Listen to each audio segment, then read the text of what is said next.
बिहार के बाद अब ओडिशा में भी मोदी ने किया खेल।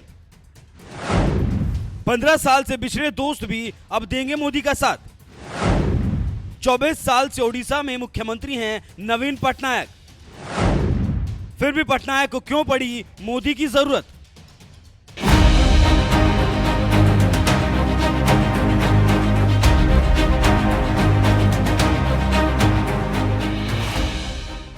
अब की बार 400 पार सीटें जीतने का लक्ष्य लेकर चुनावी मैदान में उतरे देश के प्रधानमंत्री नरेंद्र मोदी किसी भी कीमत पर इस लक्ष्य को पूरा करना चाहते हैं। शायद यही वजह है कि पीएम मोदी उत्तर से लेकर दक्षिण तक एक एक कर अपने पुराने साथियों को एक बार फिर एकजुट करने में लगे हैं। फरवरी के महीने में जहां बीजेपी के पुराने साथी नीतीश कुमार एनडीए में लौट आए, तो वहीं अब मार्च के महीने में एक और दिग्गज नेता और बीजेपी के पुराने साथी नवीन पटनायक भी करीब 15 साल बाद एनडीए में घर वापसी करने वाले हैं।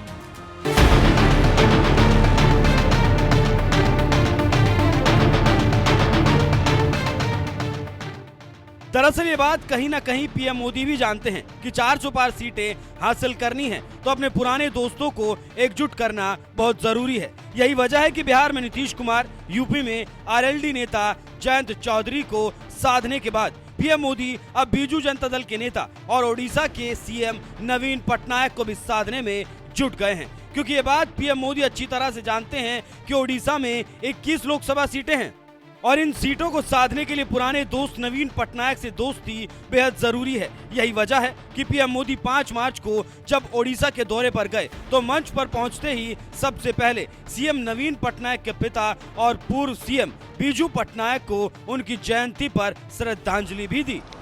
आज बीजू बाबूजी की जन्म जयंती भी है। ओडिशा के विकास के लिए, देश के विकास के लिए बीजू बाबू का योगदान अतुलनीय रहा है। मैं समस्त देशवासियों की तरफ से श्रद्धेय बीजू बाबू को श्रद्धासुमन अर्पित करता हूं, उन्हें नमन करता हूं। पीएम मोदी ने मंच पर बैठे नवीन पटनायक को जहां ओडिशा का लोकप्रिय मुख्यमंत्री बताकर तारीफ की, तो वहीं दूसरी तरफ उनके पिता बीजू पटनायक को उनकी जयंती पर श्रद्धांजलि देने के लिए खुद को सौभाग्यशाली भी बताया। इस बात से आप समझ सकते हैं कि पीएम मोदी ने इशारा दे दिया है इस बार ओडिशा में बीजेपी और बीजेडी मिलकर लोकसभा चुनाव लड़ सकती हैं। इतना ही नहीं, मोदी और पटनायक की दोस्ती इस मुकाम पर पहुंच गई है कि सूत्रों के मुताबिक दोनों पार्टियों के बीच सीटों के बंटवारे को लेकर फॉर्मूला भी तय हो चुका है, जिसके मुताबिक बीजेपी जहां 12 सीटों पर चुनाव लड़ सकती है, तो वहीं सीएम पटनायक की पार्टी 9 सीटों पर अपने उम्मीदवार उतार सकती है। ऐसे में सबसे बड़ा सवाल ये है, साल 2000 से ही ओडिशा के मुख्यमंत्री की कुर्सी संभाल रहे नवीन पटनायक आखिर 15 साल बाद एनडीए में घर वापसी क्यों करने जा रहे हैं? इसका सीधा सा जवाब है ओडिशा में बीजेपी का तेजी से बढ़ता जनाधार। क्योंकि साल 2009 में जिस बीजेपी को ओडिशा की एक भी लोकसभा सीट पर जीत नसीब नहीं हुई थी, वहीं बीजेपी 2014 के लोकसभा चुनाव में चली प्रचंड मोदी लहर के बावजूद बीजेपी ओडिशा की 21 लोकसभा सीटों में से सिर्फ एक सीट पर ही जीत हासिल कर पाई थी, जबकि करीब 17% वोट मिले थे और बीजेडी को 20 सीटों पर जीत के साथ 44.8% वोट मिले थे।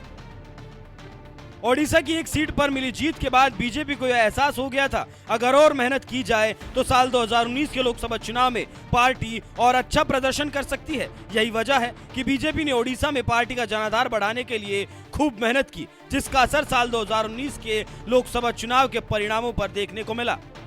इस चुनाव में बीजेपी ने एक सीट से छलांग लगाते हुए सीधे 8 सीटों पर पहुंच गई और बीजेपी का वोट शेयर भी बढ़कर 38.4% पर पहुंच गया, जबकि नवीन पटनायक की पार्टी को इस चुनाव में भारी नुकसान हुआ। बीजेडी 20 सीटों से सीधे 12 सीटों पर आ गई, जबकि वोट शेयर भी घटकर 43.3% पर आ गया।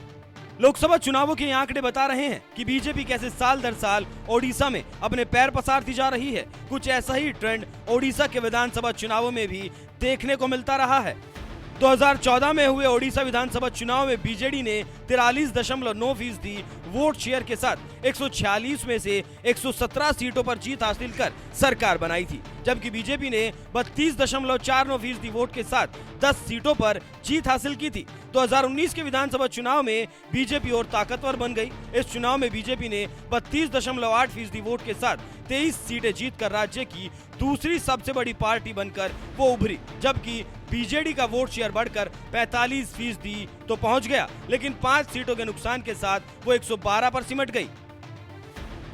ये आंकड़े बता रहे हैं कि जिस ओडिशा में पिछले 24 सालों से नवीन पटनायक सरकार चला रहे हैं, उस ओडिशा में बीजेपी ने सबसे पहले कांग्रेस को हटाकर विपक्षी पार्टी का दर्जा हासिल किया और अब राज्य की दूसरी बड़ी पार्टी बनकर पटनायक की बीजेडी को कड़ी टक्कर देती नजर आ रही है। यही वजह है कि नवीन पटनायक ने भी साल 2024 का लोकसभा चुनाव बीजेपी के साथ गठबंधन करके लड़ने में ही पार्टी की भलाई वो समझ रहे हैं, क्योंकि ये बात वो भी अच्छी तरह से जानते हैं कि पिछले लोकसभा चुनाव में उनकी पार्टी को 20 सीटों से सीधे 12 सीटों पर पहुंचाने वाली बीजेपी कहीं इस बार 12 सीटों से सीधे 6 सीटों पर ना पहुंचा दे। यही वजह है कि नवीन पटनायक ने इंडिया गठबंधन में शामिल होने से बेहतर मोदी के साथ दोस्ती करना समझा। इसलिए खबर आ रही है कि बीजेपी और बीजेडी के बीच जल्द ही गठबंधन का ऐलान भी हो सकता है, और अगर ऐसा हो गया तो फिर ओडिशा में इंडिया गठबंधन का खाता खुलना बहुत मुश्किल हो जाएगा। वैसे एक बात और आपको बता दें कि साल 2009 में बीजेपी और बीजेडी के बीच भले ही तलाक हो गया था, लेकिन इसके बावजूद राज्यसभा में जब भी मोदी सरकार को मुश्किलों का सामना करना पड़ा, सीएम नवीन पटनायक की पार्टी ने सरकार की पूरी मदद की। यहां तक कि हाल ही में हुए राज्यसभा चुनाव में भी पटनायक की पार्टी ने बीजेपी उम्मीदवार अश्विनी वैष्णव को राज्यसभा भेजने के लिए मोदी की मदद की थी। ऐसे में आपको क्या लगता है, क्या पटनायक से दोस्ती मोदी को फायदा पहुंचा सकती है? अपनी राय हमें कमेंट कर जरूर बताएं। साथ ही सीएम पटनायक के साथ मंच साझा करने वाले पीएम मोदी ने इस दौरान क्या कुछ कहा, आइए आपको सुनाते हैं। आज बीजू बाबूजी की जन्म जयंती भी है। उड़ीसा के विकास के लिए, देश के विकास के लिए बीजू बाबू का योगदान अतुलनीय रहा है। मैं समस्त देशवासियों की तरफ से श्रद्धेय बीजू बाबू को श्रद्धा सुमन अर्पित करता हूं, उन्हें नमन करता हूं।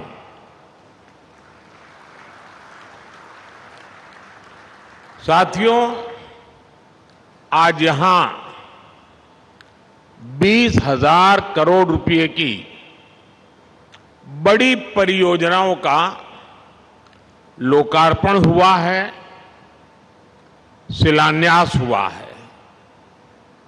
पेट्रोलियम, प्राकृतिक गैस और परमाणु ऊर्जा से जुड़ी योजनाएं हो, सड़क, रेलवे और परिवहन से जुड़ी योजनाएं हो, इन विकास कार्यों से यहां औद्योगिक गतिविधियां बढ़ेगी, रोजगार के नए अवसर पैदा होगी। मैं इन परियोजनाओं के लिए ओडिशा के सभी लोगों को बहुत बहुत बधाई देता हूं।